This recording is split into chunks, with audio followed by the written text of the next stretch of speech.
একটা সুন্দর সমাজ গড়তে হলে আল্লাহর রাসূলের আদর্শ এর বিকল্প নেই।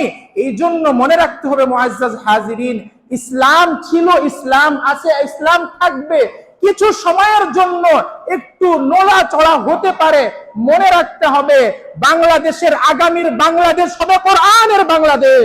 কথা বলেন ঠিক কিনা? আগামীর বাংলাদেশ হবে ইসলামের বাংলাদেশ। শুধু বাংলাদেশ নয়, সারা পৃথিবীতে ইনশাআল্লাহ জাগ্রত স্বপ্ন দেখছি আমরা। ইনশাআল্লাহ যেদিন আকসা বিজয় হবে, দেখবেন ওদিন পৃথিবীর আকাশে ইসলামের পতাকা পতপত করে উঠবে ইনশাআল্লাহ। লিল্লাহি তাকবীর, লিল্লাহি তাকবীর, লিল্লাহি তাকবীর। মনে রাখতে হবে ইসলাম ছাড়া কোনো আর শান্তির কোনো সমাজ হতে পারে না। যতই আইন করেন না কেন, যত সমাজ ব্যবস্থা সুন্দর করেন না কেন, যা হলো সোমবারে বিকাল ৩টার আগে একটা অবস্থা ছিল, ৩টার পরে কি হলো, কে কার সাথে কেমন করলো বলেন তো?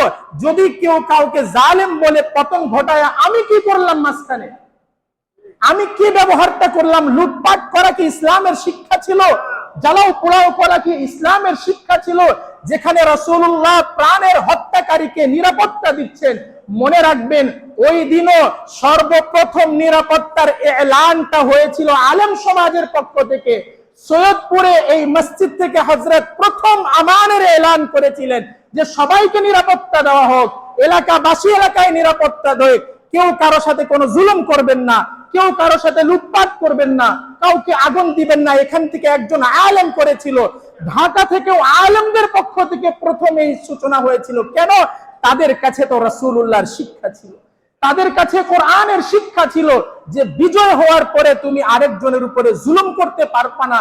তুমি পারলে সমান সমান ইনসাফ করো, না হলে ক্ষমা করে দাও, না হলে ক্ষমা করে দাও। যা করলো সবাই গণভবন লুটপাট। এটা কার সম্পদটা লুটপাট করলেন? কার সম্পদটা লুটপাট করলেন? স্পষ্ট হাদিসের মধ্যে লা ইয়াহিল্লু মালু ইমরিইন মিনহুম ইল্লা বিতিবি নাফসি, কারো অনুমতি ছাড়া, কারো সন্তুষ্টি ছাড়া কারো একটা টাকা ভক্ষণ করা হারাম করেছে শরীয়ত। আমি লুটপাট করে সব মালিকানা হয়ে গেলাম, জায়গায় জায়গায় ডাকাতি হচ্ছে, জায়গায় জায়গায় মানুষ হত্যা হচ্ছে। ইসলাম ইসলামের শিক্ষা ছিল না।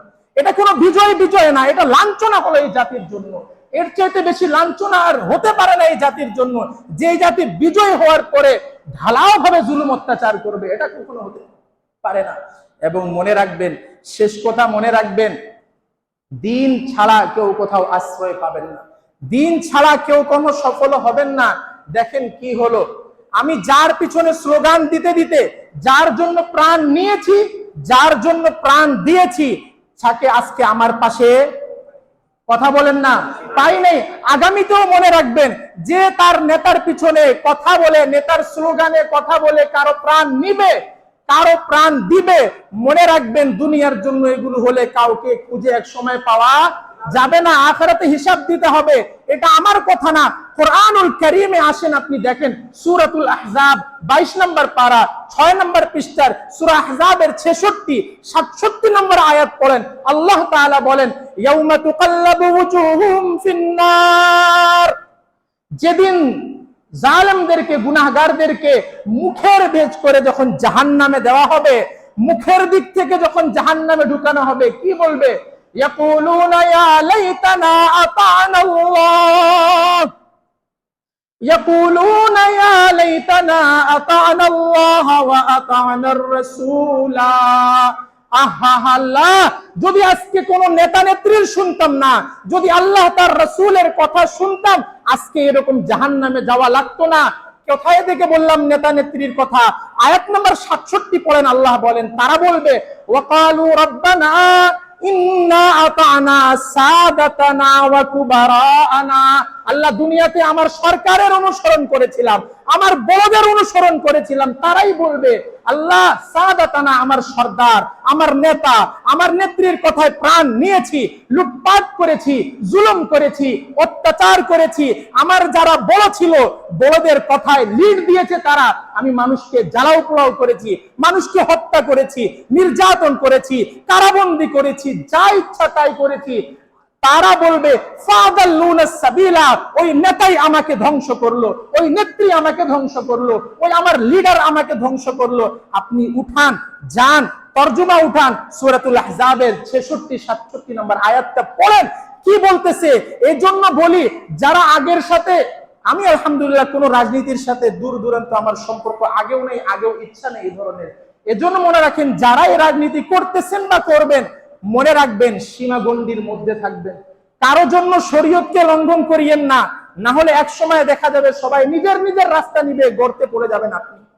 মনে রাখবেন, নিজেকে সেভ করে এমনটা না হয় এই কাজটা করতে গেলে দুনিয়ায় কাউকে খুশি করতে হলে আল্লাহ যেন নারাজ না হয়ে যায়, দুনিয়াতে কাউকে খুশি করতে গিয়ে আল্লাহর রাসূল যেন নারাজ না হয়ে যায়, আর দুনিয়াতে কাউকে খুশি করতে গিয়ে আমি যেন জালেমের কাতারে না চলে যাই। যদি জালেমের কাতারে যাই, ফায়তাবিরু, শিক্ষা নিয়ে নেন, সামনে শিক্ষা নিয়ে নেন। আগের ঘটনাও মওজুদ, বর্তমানেরও ঘটনাও মওজুদ। কিয়ামত পর্যন্ত যারাই করবে তাদের সাথে এই ধরনেরই ব্যবহার হবে, কারো সময় কম, কারো সময় বেশি।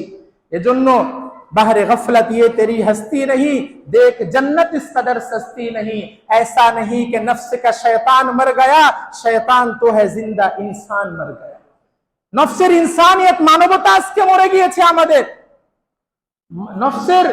আমাদের ইনসানিয়ত, মানবতা মরে গিয়েছে।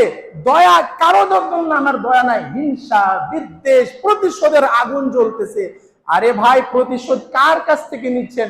শয়তান আপনাকে জীবন ধ্বংস করতেছে, তার কাছে প্রতিশোধ তো কোনো সময় নিলেন না, নিরাও পরিকল্পনাও করলেন না যে এই শয়তান আমার আখিরাত ধ্বংস করতেছে, আমি দেখি এর 12টা বাজাবো। এটাই তো ফিকির নাই আমাদের।